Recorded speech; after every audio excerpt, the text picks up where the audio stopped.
अस्सलाम वालेकुम dear students, welcome to my YouTube channel physics found. I am Sanaullah Mahar. तो बेटा, आज हम स्टार्ट कर रहे हैं क्लास 9th का चैप्टर 5 और उसका नाम है फोर्सेस एंड मैटर। अभी हम प्रॉपर नमूने से अपना चैप्टर स्टार्ट कर रहे हैं और आज का जो हमारा इस चैप्टर का पहला टॉपिक है वो है फोर्स। ठीक है, तो अगर हम फोर्स की बात करें तो फोर्स को हम ऑलरेडी पिछले लेक्चर्स में डिस्कस किया हुआ है और इस चैप्टर में भी जो हमारा पहला टॉपिक है वो है फोर्स। तो हम इसको थोड़ा सा शॉर्ट तरीके से समझने की कोशिश करते हैं और यहाँ फोर्स का क्या कॉन्सेप्ट है हम इसको भी थोड़ा सा डिस्कस करेंगे। ठीक है, तो सबसे पहले कहता है कि फोर्स किसी ऑब्जेक्ट को मूव कराने के लिए काम आ जाता है। ठीक है, कोई भी व्हीकल हो उसको मूव कराने के लिए फोर्स की जरूरत होती है। ये अलग चीज है बेटा कि वो फोर्स कहाँ लग रहा है और किस तरीके से प्रोड्यूस हो रहा है। ठीक है, लेकिन अगर फोर्स की जस्ट बात की जाए तो फोर्स जो है वो किसी भी व्हीकल को, किसी भी गाड़ी को मूव कराने के लिए जो है ना वो मूव करने के लिए उसकी मदद करता है। ठीक है, और उसके बाद दूसरा जो काम होता है फोर्स का वो होता है किसी भी हैवी ऑब्जेक्ट को एक जगह से दूसरी जगह लाने के लिए भी हम फोर्स का यूज करते हैं।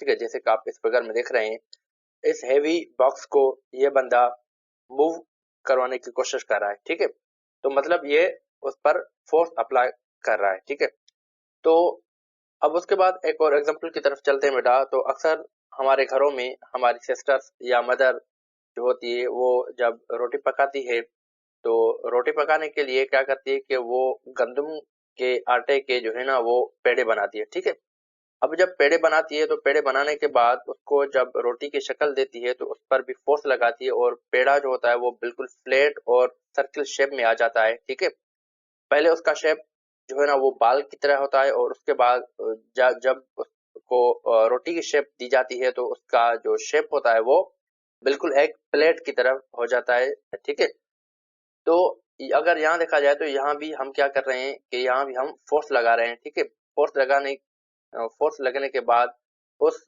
पेड़े की जो शेप होती है बेटा वो चेंज हो जाती है। ठीक है, तो इसका मतलब ये हुआ कि फोर्स लगाने से किसी ऑब्जेक्ट की जो शेप है वो भी चेंज हो सकती है। उसके बाद एक और एग्जांपल की तरफ चलते हैं बेटा।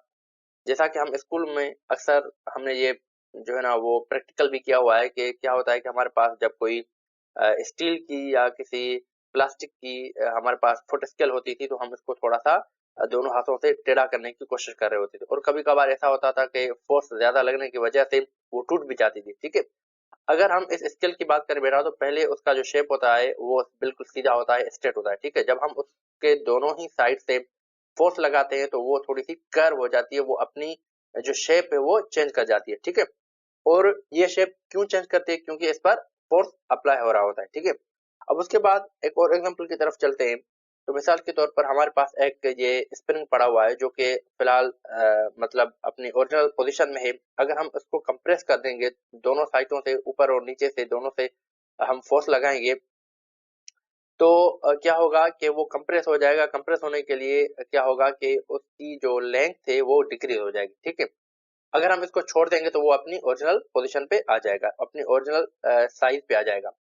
या हम ऐसा करेंगे कि इस स्प्रिंग पर हम क्या करेंगे कि उसको ऊपर की तरफ और नीचे की तरफ जो है ना वो थोड़ा सा खींचेंगे। जब खींचेंगे तो वो स्ट्रेच हो जाएगा, स्ट्रेच हो जाएगा तो उसकी जो लेंथ है वो ओरिजिनल स्प्रिंग से क्या हो जाएगी, बढ़ जाएगी। ठीक है, इंक्रीज हो जाएगी।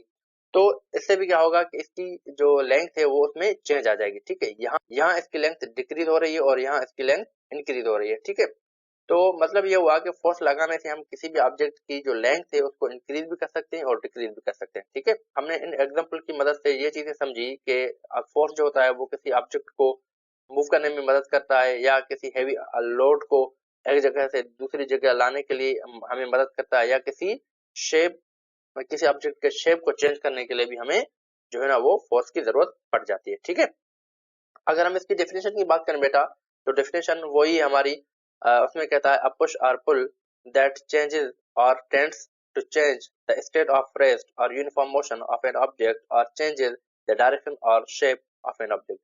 इसमें कहता है कि किसी ऑब्जेक्ट को हम धक्का दें या अपनी तरफ खींचें और उसमें क्या होगा, उसमें उस ऑब्जेक्ट में चेंज होगी, ठीक है, या तो वो ऑब्जेक्ट रेस्ट में आ जाएगा या फिर वो ऑब्जेक्ट यूनिफॉर्म मोशन में हो जाएगा, ठीक है। और और कहता है कि या उस ऑब्जेक्ट की डायरेक्शन में या उसके शेप में चेंज आ जाएगी, ठीक है। ये होती है बेसिकल फोर्स की डेफिनेशन बेटा, ठीक है। इन चीजों को हमने पहले भी डिस्कस किया हुआ था, तो यहाँ हमने फोर्स का बेसिक इंट्रोडक्शन थोड़ा सा रिव्यू कर दिया, ठीक है बेटा। अब हम चलते हैं बेटा अपने सेकंड टॉपिक की तरफ, जो कि है फोर्स एक्टिंग ऑन सॉलिड्स। मतलब के सॉलिड जो बॉडीज होती हैं उस पर फोर्स का एक्ट करना, ठीक है, फोर्स का लगना। कि अगर हम सॉलिड बॉडीज की बात करें बेटा, तो सॉलिड बॉडी की जो शेप होती है वो हर एक की अलग अलग होती है। मिसाल के तौर पर अगर हम अब बुक का एग्जांपल लें, तो बुक का शेप अलग होता है, और बेड का शेप अलग होता है, चेयर का शेप अलग होता है, लैपटॉप का शेप अलग होता है, और माइक का शेप अलग होता है, ठीक है, चार्जर का शेप अलग होता है, शूज का शेप अलग होता है। तो मतलब कि हर सॉलिड ऑब्जेक्ट का जो शेप होता है वो एक दूसरे से मुख्तलिफ होता है और चेंज होता है, ठीक है। तो इस तरीके से तो हमारे पास कुछ ऑब्जेक्ट ऐसे होते हैं बेटा जिसको हम फोर्स लगाते हैं, तो फोर्स लगाने के बाद वो ऑब्जेक्ट जो है ना वो थोड़ा सा टेढ़ा हो जाते हैं, अपनी जो शेप हो वो चेंज कर जाते हैं, ठीक है। जिस तरीके से ये हमने एग्जांपल ऑलरेडी डिस्कस किया था कि जब हम स्केल पर फोर्स लगाते हैं तो वो क्या हो जाती है, वो थोड़ी सी कर्व हो जाती है, वो थोड़ी सी टेढ़ी हो जाती है, ठीक है। या उसके बाद मिसाल के तौर पर हमने स्प्रिंग पर जो है ना वो फोर्स लगाए, तो उसकी लेंथ जो है ना वो इंक्रीज और डिक्रीज हो गई, मतलब कि उसकी शेप में चेंज आ गई, उसकी साइज में चेंज आ गई, ठीक है। अब ये जो सॉलिड्स में ये चेंजेस आ जाती हैं बेटा, वो क्यों आती हैं, ठीक है। क्या चीज है जो उसको ये चेंज मतलब करवाने में मदद करती है। बेसिकली क्या होता है बेटा कि कुछ ऑब्जेक्ट, कुछ सॉलिड्स ऐसे होते हैं जिसमें एक ये एबिलिटी होती है कि वो जब हम उस पर फोर्स लगाएं तो वो अपनी जो शेप होती है उसको चेंज कर जाते हैं, और जब हम उसका जब फोर्स हटा दें तो वो अपनी ओरिजिनल शेप में वापस आ जाते हैं, ठीक है। और इस एबिलिटी को हम बोलते हैं इलास्टिसिटी, ठीक है।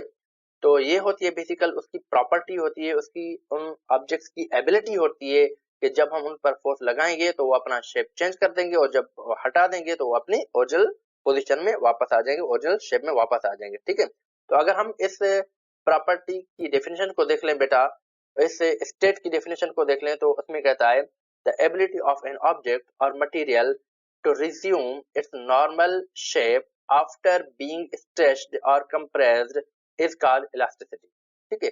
अब इलास्टिसिटी जो होती है उसकी डेफिनेशन होती है एक एबिलिटी किसी ऑब्जेक्ट की या किसी मटेरियल की जो रिज्यूम मतलब कि अपनी ओरिजिनल पोजीशन पे, अपनी ओरिजिनल शेप में वापस आ जाए जब हम उसको खींचें या उसको हम कंप्रेस करें, ठीक है। और उसको बोला जाता है इलास्टिसिटी।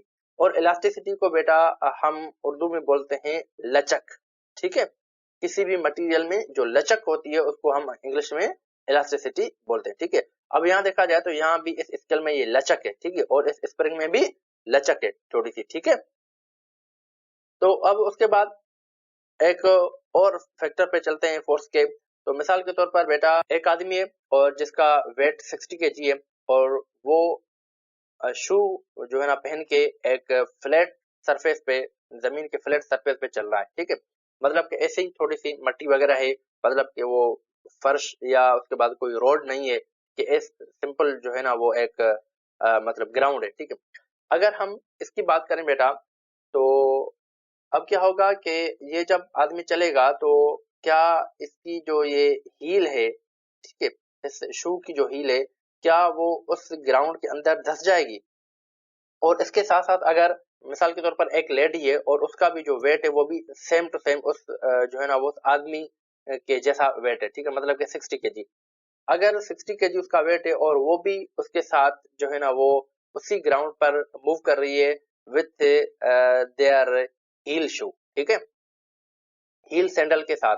तो जब वो हील सैंडल के साथ अपने उस आदमी के साथ मूव करेगी तो क्या होगा कि दोनों का जो वेट है बेटा वो बिल्कुल ही सेम है, ठीक है।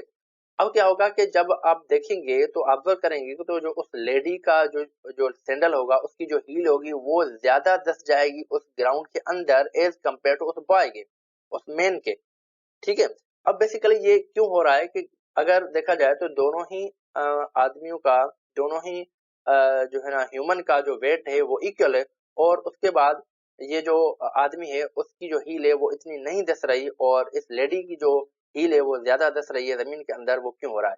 क्योंकि बेसिकली क्या होता है कि हम क्या होता है कि बता इस हील की जो साइज है, इसकी जो एरिया है वो ज्यादा है, और इस लेडी वाले शू की जो हील है, इस सैंडल की जो हील है बेटा, वो उसकी एरिया जो है वो कम है। ठीक है, अब क्या हो रहा है कि दोनों का जो फोर्स है वो इक्वली लग रहा है, मतलब कि इस पर भी 60 केजी और इस पर भी 60 केजी।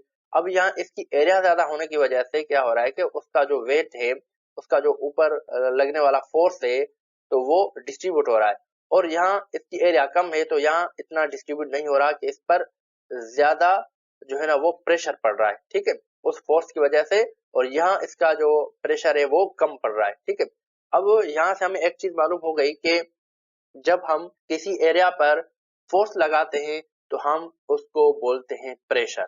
ठीक है बेटा, हम जब भी किसी एरिया पर फोर्स लगाते हैं तो हम क्या करेंगे, फिर हम क्या कहेंगे कि वो क्या है, वो प्रेशर है। ठीक है, तो इसका मतलब ये हुआ कि इस एरिया के ज्यादा होने से इस पर प्रेशर कम पड़ रहा है, और इसकी एरिया, इस हिल की एरिया जो है वो कम होने की वजह से इस पर प्रेशर ज्यादा पड़ रहा है। ठीक है, तो अब अगर हम प्रेशर की डेफिनेशन की बात करें बेटा, तो उसकी डेफिनेशन में कहता है when force is exerted on area this is known as pressure. एक और डेफिनेशन भी होती है बेटा, उसमें कहता है force per unit area is called pressure. ठीक है, अगर हम इसके फार्मूले की बात करें तो इसको हम इस तरीके से लिख सकते हैं, pressure is equal to force upon area, या हम इसको ऐसे भी लिख सकते हैं कि P is equal to F upon A. ठीक है, और इसका जो ऐसा यूनिट होता है बेटा वो होता है पास्कल। ठीक है, पास्कल बेसिकली क्या है कि एक साइंटिस्ट का नाम है, और जिसके नाम पे इसका यूनिट रखा गया है। ठीक है, इसको हम आगे इंशाल्लाह इसी चैप्टर में आगे बिल्कुल इसका टॉपिक है, और हम इसको जो है ना वो डिटेल में डिस्कस करेंगे। तो अब इसकी एप्लीकेशन की बात करें बेटा, तो हमारे रोजमर्रा की जिंदगी में इसकी एप्लीकेशन क्या है, वो है बेसिकली हाइड्रोलिक ब्रेक। ठीक है, तो यूज होती है इसमें जो हमारे पास सीएनजी रिक्शा होते हैं उसमें हाइड्रोलिक ब्रेक होती है, या जो कार होती है उसमें हाइड्रोलिक ब्रेक होती है, या बड़ी बड़ी गाड़ियां जो होती हैं बेटा उस पर प्रेशर ब्रेक होती है, वो हाइड्रोलिक ब्रेक होती है। ठीक है, तो ये हमारे पास इसकी एप्लीकेशन आ गई। तो अभी हम इस लेक्चर को यहाँ पर खत्म करते हैं बेटा। इंशाल्लाह नेक्स्ट लेक्चर में फिर हमारी मुलाकात होगी, तब तक के लिए अल्लाह हाफिज।